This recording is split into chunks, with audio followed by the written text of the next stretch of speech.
Yeah, who was here 6 years ago?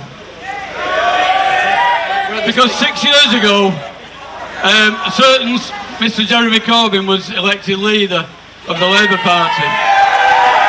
And the great thing was, we announced it here because it was on the same day as the Wigan Diggers Festival.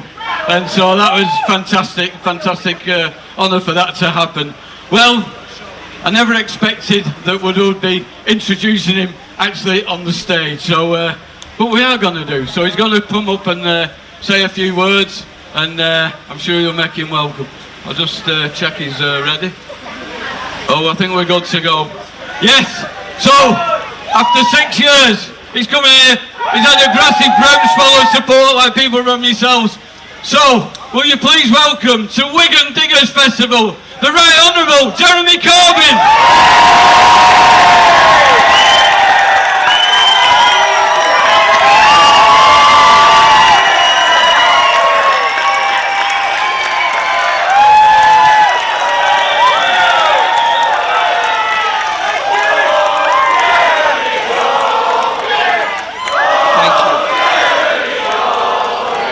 Thank you, and thank you so much for inviting me here today to the Diggers Festival.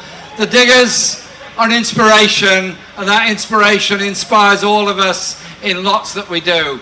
But first of all, I want to say a big thank you to the Bakers Union and all those that have organised today's event. The Bakers Union has fought for union recognition, supported its members, and is expanding its membership.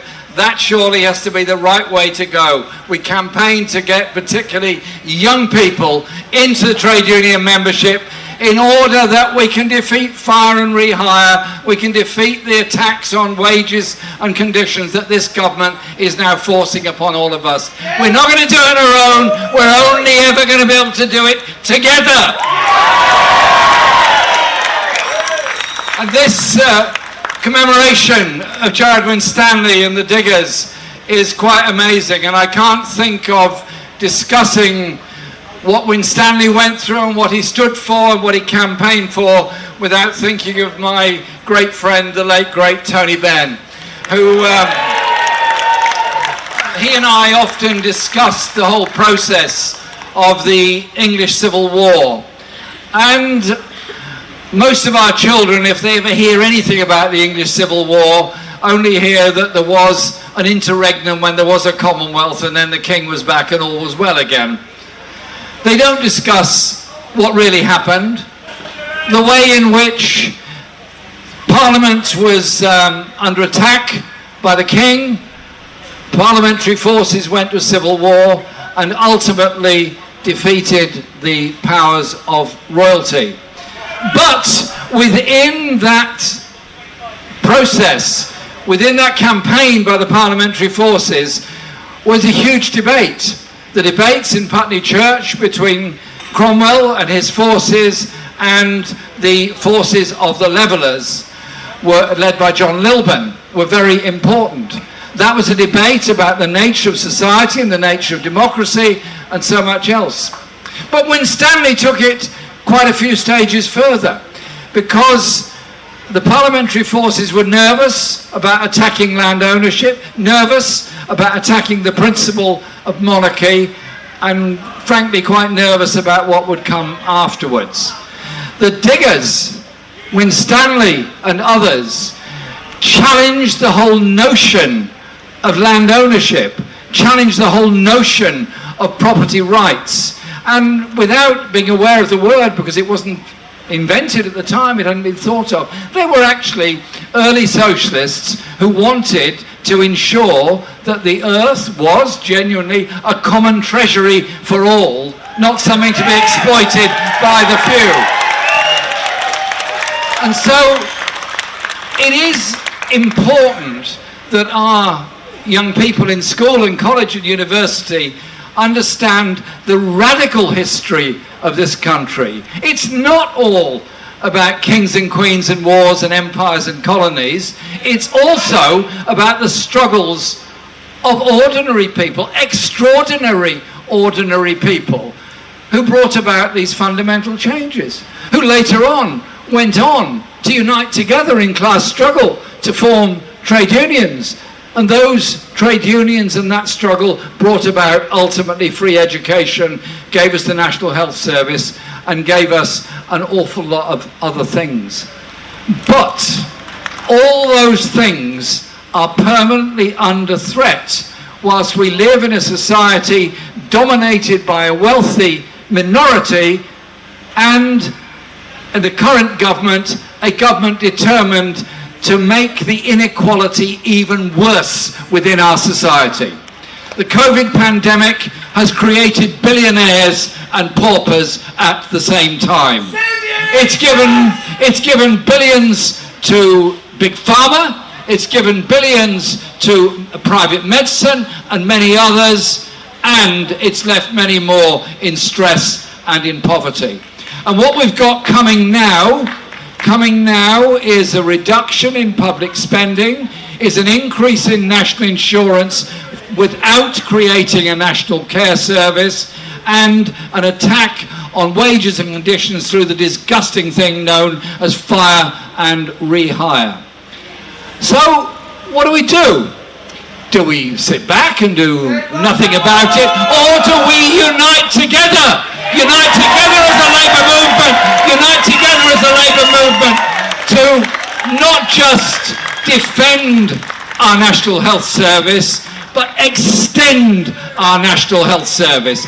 And if the NHS cannot cope with the number of patients it has at the present time, and it can't, then the private medicine service ought to become part of the National Health Service and not be there for only those that can afford it. These are the principles on which we have to operate. But there are also other lessons from the English Civil War, from the Diggers and from the Levellers, and those are about our treatment of the natural world and the environment.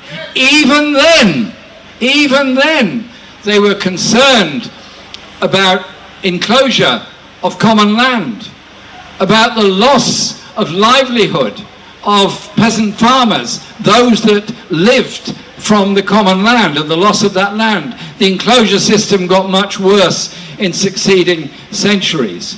But they were also concerned about the environmental destruction going on around them. We now face the consequences of the craziness of free market economics that thinks you can forever drag everything out of the earth with no consequences. We have global warming, we have a loss of biodiversity, we have an increase in pollution, we have a huge danger to the existence of all of us.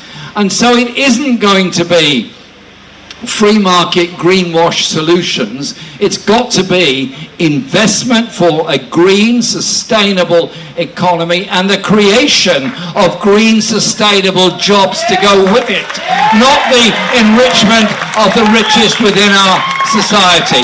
So there is so much we can learn from and be inspired with what the Diggers taught us and those that went before us taught us.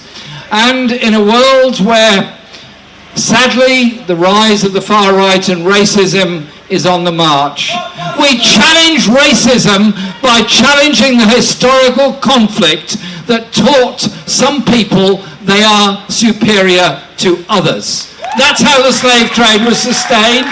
That is how anti-Semitism grew in the 19th and 20th century. That is how racism sustains itself. So we study our history differently. We oppose racism in all its forms. And I finish on this. I've just come from Liverpool, where there was a huge demonstration against the holding of the Electronic Warfare Arms Convention in Liverpool. And I simply say this, that if you sell arms around the world, if you sell electronic surveillance equipment, if you sell equipment that can target civilians and hospitals and schools and kill people, as the Saudi attack on Yemen is doing, as so many other wars are doing, then don't be surprised if you create the terrorists and the refugee flows and the misery and the wars of tomorrow. And so it is no good complaining about human rights abuses in Yemen, for example, but there are many other examples, if we are supplying the weapons in the first place that brings about that.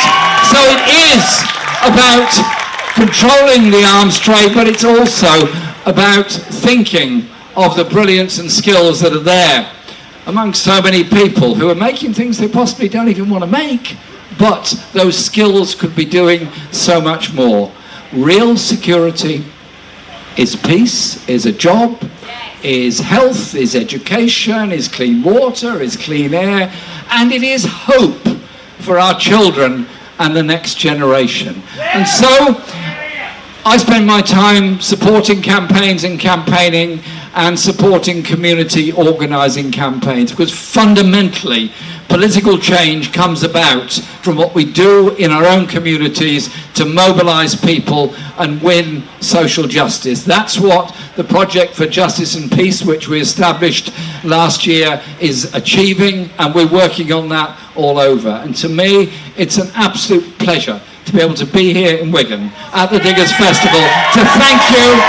Thank you for what you do. Thank you for the inspiration it is.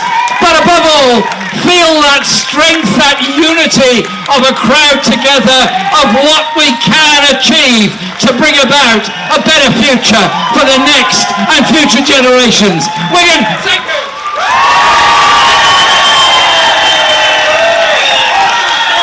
Absolutely. Let's do it again for the round of Corbyn.